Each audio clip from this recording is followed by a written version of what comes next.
बात मुझे नहीं लगता सरकार को समझ में नहीं आ रही। सरकार सब समझ रही है, लेकिन कहीं न कहीं सरकार जो है इस पे पूर्ण तरीके से निर्णय नहीं ले। तो निर्णय ना लेने की वजह एक ये भी हो सकती है। इस वक्त हम गेट के पास यहाँ तमाम लोग आए हैं कि क्या समस्या है जानेंगे। आखिर देश आज़ादी के 77 साल हो गया। प्रसाद मेहता ऑल इंडिया संघर्ष न्याय मोर्चा के प्रदेश महासचिव हैं। कब से आप लोग प्रदर्शन करेंगे सर? प्रदर्शन हम करीब 2 वर्ष से प्रदर्शन कर रहे हैं। हम लोग दिल्ली के जंतर मंतर पर भी किए, पटना की गर्दनी बाग किए, नवादा में भी हम लोगों ने अगले 24 तारीख को भूख हड़ताल धरना किए थे,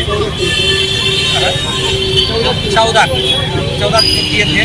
और इसी तरह के जो है नीतीश सरकार को भी जो समाधान यात्रा चल रहा था, लगभग 12-14 जिला में हमने उनको ज्ञापन को सौंपा कि एक जमा कर सहारा इंडिया को एक जमा करता है गरीब का ठेला रिक्शा चलाने वाला का, उसको भुगतान के लेकर के नीतीश कुमार को भी हम लोगों ने ज्ञापन दिया था।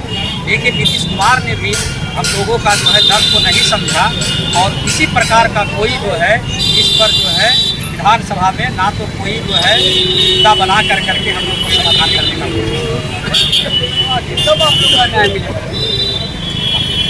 अब ये देखिए डायरेक्ट केंद्र सरकार और उद्योगपतियों की सरकार जो है वो मिली हुई, वो गरीबों की सरकार है नहीं, वो उद्योगपतियों की सरकार। अभी आपको इससे पहले पता चला होगा कि सुभाष चंद्रा जो है वो जो है 5,000 करोड़ का जो है ऋण माफ कर दिया गया, जबकि गरीबों को 10,000, 20,000, 5,000 का के लिए जो है इलाज के अभाव में वो मर रहे हैं। ये केंद्र सरकार को पता नहीं चल रहा है, जबकि इसका जो पैसा है वो अमित शाह का मंत्रालय का पैसा है। वो अमित शाह भी जो है वो भी दिखाई नहीं दे रहा है उन गरीबों के वो, क्योंकि जब गरीब को बेटी की शादी नहीं हो रहा है, पैसे के अभाव में इलाज नहीं हो रहा है, मर रहे हैं लोग। 4,000 कार्यकर्ता एजेंट जो आत्महत्या कर चुके हैं। इसलिए कहीं न कहीं परेशान होकर के हम लोगों को रोड पर उतारना पड़ा। और आगे अगर सरकार हमारी मांगे नहीं मानी, हम लोग को भुगतान की व्यवस्था नहीं की, तो जो 2024 में चुनाव है उसको हम लोग जो है केंद्र सरकार के खिलाफ में मतदान करेंगे और उनको सत्ता से उठा देंगे।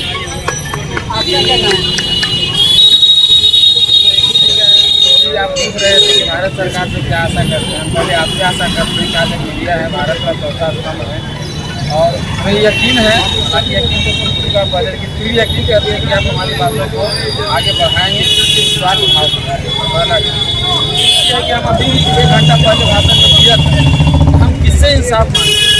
इंसाफ कौन करेगा जब मुंशी भी मेरा कातिल हो। आज हम सुबह 10 बजे से धरना प्रदर्शन दे रहे हैं, आशा और उम्मीद के साथ हमारे पास कलेक्टर महोदय आएंगे और हम लोगों की बात को सुनेंगे, हमारी दर्द को बांटेंगे। लेकिन आज वो हमारे नज़र के सामने से 3 बजे वो अपनी गाड़ी से निकल गए और दूसरे के भाग में घूमते रह गए। वही बात याद आई कि मोदी जी ने कहा था कि हमारे गाड़ी के नीचे कुत्ता का बच्चा भी आता है तो हमें बहुत दर्द होता है। ये तो हम लोग गरीब जनता की जो मकोड़े की बात नहीं है, तो हर किसी के पैरों के तले रौंदे जाते हैं, जो कि आज भी देखने के लिए मिला। कलेक्टर महोदय हमको रौंदते हुए निकल गए, हमारी बातों को सुनने के लिए आए। तीसरी चीज़, हम गरीब जनता, हमारे पास कुछ है नहीं, हमारे पास कुछ नहीं है सिर्फ बोलने के अलावा। शरीर में जो बचा हुआ खून है तब तक के लड़ेंगे और लड़ते लड़ते फिर जाएंगे, यही बचा हुआ है। फिर भी यदि भारत सरकार के पास तक नई आवाज़ जाती है तो अभी भी समय है, हम लोगों को बचा लें। हम लोग जीना चाहते हैं, अपने बाल बच्चों परिवार के साथ जीना चाहते हैं। यदि नहीं चाहेंगे तो निश्चित बहुत जल्द हो जाएगा और ये देखने के लिए भारत का इतिहास बनेगा जो एक साथ इतनी बड़ी आत्मदाह होगा, इतना बड़ा आत्मदाह होगा। जिस सरकार वो हल्के में ले रही है, सरकार को सोचने को मजबूर हो जाएगा और पूरे विश्व गुरु बनने जा रही है, जो पूरे विश्व में सब गुरु होगा भारत का। सरकार की बात यहाँ तक समय के पीएम तक आप लोग का मतलब हम ये बात तो पहले बोल चुके हैं। हम अपने भाषण में 3 बजे ही ये बात बोले हैं कि हम सरकार से मांग कर तो रहे हैं, लेकिन खड़े हैं किसके पास? माननीय कलेक्टर महोदय के पास। उन्होंने हमारी सुध लेने नहीं आई। हम लोग भूख हड़ताल पर 10 बजे से हम लोग गर्मी में चिलचिलाती गर्मी में भूखे प्यासे बैठे हैं अपनी बात रखने के लिए। जब हमारे कलेक्टर महोदय बात नहीं सुन सके तो हम भारत सरकार के पास तक अपनी बात कैसे पहुंचा सकते हैं? जबकि लगातार अभी क्षेत्र में नवादा जिला में मैंने देखा जनसंवाद यात्रा करें। जनसंवाद यात्रा करने से क्या फायदा जब यहाँ के पब्लिक? हाँ बिल्कुल। अभी 2 दिन पहले अनाजीगंज में एक सूचना मिली थी कि हमारे कलेक्टर महोदय जो हैं फुटपाथ पर निकले हुए हैं, लोगों के बीच में जा रहे हैं, उनकी पीड़ा को समझ रहे हैं। आप ये कहाँ से ढकोसला कर रहे हैं? ये तो मोदी सरकार का आप भक्त हो गए। तो मोदी सरकार कहती थी कि खूब खाओ तब में नहाओ, बाकी बचे तो घर ले जाओ। आप कह रहे हैं कि ना खाएंगे ना खाने देंगे। क्या हो रहा है खाने ना खाने देंगे? जन संवाद कर रहे थे 10 किलोमीटर दूर जाकर के, आपको दरवाजा पर है और आप सुनने के लिए नहीं आए। आप सुनने के लिए नहीं आए तो कल होकर के आपसे क्या उम्मीद कर सकते हैं? हमारे घर में यदि कोई मरते रहेगा तो आकर के डके ढेर जाएगा, कोई जान मार देगा, क्या आप देखने के लिए हमें जाइएगा? और लोग मार रहे हैं, हम लोग एक एजेंट जो है इस भांति जी रहे हैं कि तकनीक किस वक्त कौन जान मार देगा। तो आपसे भी उम्मीद करते हैं कि आप हमें बचाएंगे और हमें शरण देंगे। यही कहना था, जब उनके दरवाजे पर हम आए हैं और हमारी सुन नहीं ले सके तो फिर बाहर जाकर के बोलने से क्या होगा? बोलने के लिए तो बहुत कुछ बोल दिए कि हम ये करेंगे, वो आपका हम रक्षा करने के लिए नवादा का विकास करेंगे, नवादा को आगे बढ़ाएंगे, पर क्या प्रगति को बढ़ाएंगे? हम उनसे मिलने के लिए आए हैं। हम जोड़े सुबह से हम लोग भूखे प्यासे पड़े हुए हैं, लेकिन हमारी सुध नहीं ले रहे हैं। तो बाहर वो क्या करेंगे? ऐसा डील नहीं चाहिए, एकदम नहीं चाहिए। आपका क्या समस्या? देखिए, सहारा के जो कर्मचारी आज भूख हड़ताल पे थे और शाम के 5 बजे तक ये भूख हड़ताल चला, मुझे लगता है ये लोग ज्ञापन देने के लिए इंतज़ार कर रहे थे कि डीएम साहब, जिला डिस्ट्रिक्ट एडमिनिस्ट्रेशन की तरफ से कोई आएगा, हम उन्हें ज्ञापन सौंपेंगे और हमारी बात केंद्र सरकार तक चीफ मिनिस्टर ऑफ इंडिया तक पहुँची।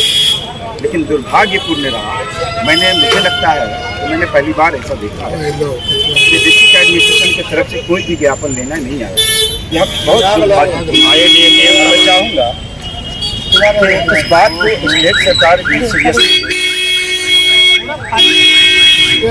मैं नीतीश कुमार जी से भी चाहूँगा तो इस चीज़ को, क्योंकि स्टेट का भी मसला है, क्योंकि आपके स्टेट के लोग ये जहाँ जो सहारा में पैसे जमा है वो गरीबों के पैसे ज़्यादातर, जो अपने बच्चों की शादी के लिए, अपने बच्चों को अच्छी शिक्षा दिलाने के लिए जमा करते हैं। अब मैं केंद्र सरकार को यही कहूँगा कि मोदी जी जल्द से जल्द इस पर आप निष्कर्ष निकालिए और जो सहारा में पैसे जमा है तमाम हिंदुस्तानियों को, आप उसको देने का काम करें। जिनके लाखों रुपए जमा है आप उसे 5 से 10 हज़ार दें। ये लॉलीपॉप से काम नहीं चलेगा। अगर 2024 से पहले केंद्र सरकार कोई डिसीजन नहीं लेती है तो तमाम लोग सहारा के कर्मचारी पूरे देश की एक बड़ा आंदोलन के लिए हम लोग रूपरेखा तैयार करेंगे और सड़क पर उतरेंगे। और 24 के चुनाव में हम अपने वोट की ताकत से इस केंद्र सरकार को अपने जवाब देंगे। अगर बात मान जाती है, अगर हमारी बात मान जाती है तो हम उनका स्वागत करेंगे। क्योंकि लिखा जो कहता है सबका साथ सबका विकास, ये तो कहीं विदेश में नहीं दिख रहा है। क्योंकि कई ऐसे लोग हैं जो आत्मदाह करने पे मजबूर हुए कि इनको तो जाने गए कि क्या डिस्ट्रिक्ट एडमिनिस्ट्रेशन, क्या केंद्र सरकार और राज्य सरकार उन जानों की कीमत चुकाएगी? नहीं चुकाएगी। तो क्या स्टेट की कोई रिस्पॉन्सिबिलिटी है या नहीं है? मैं नीतीश और तेजस्वी दोनों से कह रहा हूँ कि आप इसको विधानसभा में उठाएं और केंद्र सरकार से बात करें कि आपके स्टेट के 2 करोड़ लोग तो उन सहारा में पैसा जमा है और आत्महत्या कर चुके हैं कई लोग। सहारा के कई ऐसे लोग हैं जो मानसिक तौर पे बीमार चल रहे हैं। अगर ये लोग आत्महत्या करते हैं इसका जिम्मेदार डिस्ट्रिक्ट एडमिनिस्ट्रेशन, नीतीश कुमार, तेजस्वी यादव और केंद्र में जो बैठी सरकार वो होगी निश्चित तौर पर। मेरा नाम और ये सरकार की जिम्मेदारी है। अगर सरकार नहीं करती है तो मैं इसे सरकार की नाकामी समझता हूँ। और दूसरी सबसे अहम बात बोले हम लोग बोलते कोई भी रोटी हर किसी को चाहिए, कपड़े हर किसी को चाहिए। जिसने अपने सेविंग से चंद रुपए इकट्ठा करके इस उम्मीद के उम्मीद, बहुत सारे ऐसे बच्चे और बच्चों के मुस्तकबिल की बात है, उनके भविष्य खतरे सुसाइड कर चुके हैं। तो ये बात मुझे नहीं लगता सरकार की समझ में नहीं आ रही। सरकार सब समझ रही है, लेकिन कहीं न कहीं सरकार जो है इस पर पूर्ण तरीके से निर्णय नहीं ले। तो निर्णय ना लेने की वजह एक ये भी हो सकती है कि सुब्रत राय की प्रॉपर्टी को बेचने का काम एक सरकार की काम है, जनता का काम नहीं। कोर्ट से मैं ये कहना चाहूँगा न्यायपालिका की प्रॉपर्टी है उसको इस चीज़ को संज्ञान देंगे। और राष्ट्रपति महोदय से भी मैं गुजारिश करूँगा कि ये देश का मुद्दा है सर, आप इस चीज़ को देखिए, देश के आवाम का मसला है। कोई छोटा मोटा मसला नहीं है सहारा इंडिया का। इसमें कई लोगों के जज्बात जुड़े हैं, कई लोग अपनी जानें गंवा चुके हैं। इस चीज़ को मुझे लगता है राष्ट्रपति महोदय को समझना चाहिए और वार्ता करनी चाहिए और जल्द से जल्द इसका समाधान निकाल के जो गरीबों के पैसे हैं, गरीब मजदूर किसानों के पैसे हैं, उन्हें उसका अधिकार देना चाहिए, क्योंकि मेहनत की और खून पसीने की कमाई है। और मैं नीतीश कुमार से भी फिर से कहना चाहूँगा, जिला के जो हमारे डीएम साहब हैं उनसे भी मौतबाना गुजारिश करूँगा कि डीएम साहब आप हमारे नए डीएम हैं, मैं आपका तन मन से स्वागत भी करता हूँ। मैं आपसे गुजारिश करूँगा कि हमारी बात कि आप मीडिया में आप हमारी बात केंद्र सरकार तक पहुँचाएँ और ये उनको लिखित रूप में बताएं कि कई लोग बेघर हो चुके हैं, मानसिक रूप से प्रताड़ित हो रहे हैं।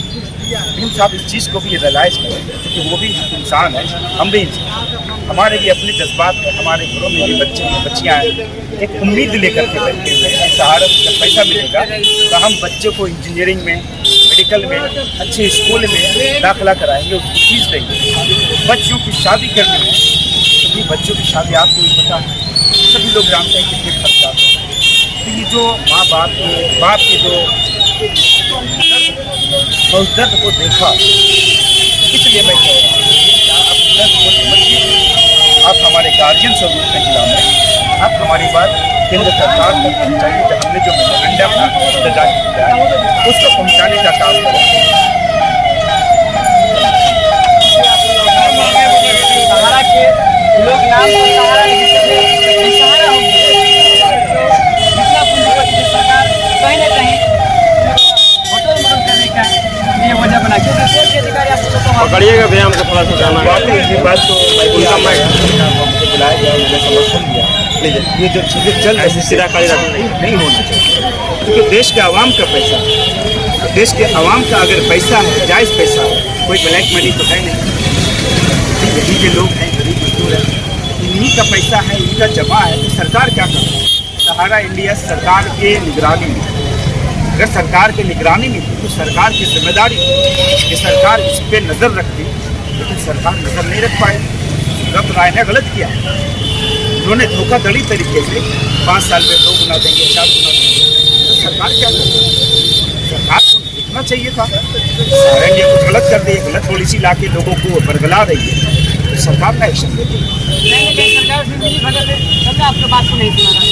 जाहिर सी बात है, हो ना हो, सुब्रत राय अगर हमें पैसा नहीं दे रहा, क्योंकि सुब्रत राय ने अपनी प्रॉपर्टी को बेच कर भी सरकार को पैसे दिए, जहाँ तक मैं जानता हूँ सेवी के खाते में गया, सब सहारा की प्रॉपर्टी को बेच कर दिया गया। तो आखिर सरकार उस पैसे को आवाम तक क्यों नहीं दे रही? सवाल ये, आखिर रोक कौन रहा है? सत्ता में आप हैं, सुब्रत राय से पैसा आप ले चुके हैं, तो आखिर इतनी विलंबता देरी क्यों हो रही है? इस सरकार से हमारा सीधा सवाल है, अगर सरकार इस पर एक्शन नहीं लेती तो तमाम लोग जितने भी सहारा के कर्मचारी हैं, जन आंदोलन कह चुके हैं कि भैया हमें इच्छा मृत्यु की मंजूरी दे दी जाए, अब दे दीजिए इच्छा मृत्यु। चूँकि मानसिक रूप से जब कोई परेशान होगा, जाहिर सी बात है उसके बच्चे, उसके पीछे परिवार होता है, तो एक व्यक्ति कमाता है तो उसके पीछे 7 लोग खाता है। जब मानसिक तौर पे अगर किसी के ऊपर प्रेशर रहेगा तो वो कहाँ से क्या करेगा? आपको दान करने के लिए मुझे नहीं लगता तो उसके पास कोई विकल्प। मैं फिर से कह रहा हूँ, जिला प्रशासन हमारी आवाज़ को सुने, नीतीश कुमार जी हमारी आवाज़ को सुनिए, नरेंद्र मोदी जी आप तुरंत इस पर एक्शन लीजिए और देश की जनता का पैसा तुरंत उसके खाते में पहुँचाने का काम करें, नहीं तो 24 का चुनाव सामने है। और मैं सिर्फ नरेंद्र मोदी को नहीं कह रहा हूँ, इंडिया गठबंधन राहुल जी से भी मैं ये कहना चाहूँगा, राहुल जी देश आपकी तरफ भी देख रहे हैं कि आप एक अच्छे छवि के नेता हैं और आपसे बहुत सारे एक्सपेक्टेशन हैं। तो राहुल जी आपसे भी ये कहूँगा कि आप लोकसभा में सहारा इंडिया का मुद्दा को उठाए और देश का जो चौथा स्तंभ है मीडिया, मैं उन तमाम मीडिया कर्मियों से भी कहना चाहूँगा कि मीडिया की जो जिम्मेदारी है उसको आप निभाइए, क्योंकि मीडिया ही एक हमारे पास मीडियम है हमारी आवाज़ को आगे पहुँचाने। मैं तमाम मीडियागण से यही कहूँगा कि आप जनता की आवाज़ हो, क्योंकि एक व्यक्ति का पैसा नहीं है सहारा में, तमाम देशवासियों का, करोड़ों लोगों का। इस चीज़ को मीडिया समझे और हमारी आवाज़ बने, जनता के हक में बात करें। 13 करोड़ का पैसा, तो टोटल 13 करोड़ लोगों का पैसा। आप इस चीज़ को समझते, क्या ये लोग देशवासी नहीं हैं? और कहीं ना कहीं ये लोग गरीब तबके के लोग जो अपनी सेविंग से पैसा जमा करते हैं, मेहनत कमाई सकते हैं। केंद्र सरकार अगर एक्शन नहीं लेती तो हम लोग अपना रूपरेखा तैयार करके सड़क पर उतरते हैं।